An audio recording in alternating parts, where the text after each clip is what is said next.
Hi, I'm George. I'm an expert at the Power Tools department at Chamberlain Valley since 2019.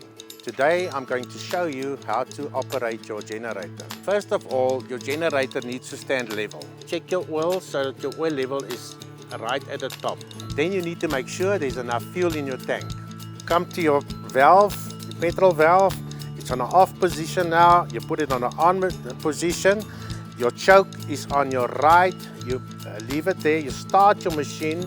As soon as your machine starts running, you'll move your choke to the left.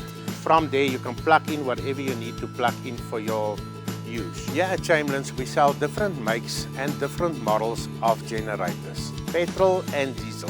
For more expert advice on your generators, please visit any of our 9 stores in Gauteng. Chamberlain's, famous for hardware since 1903.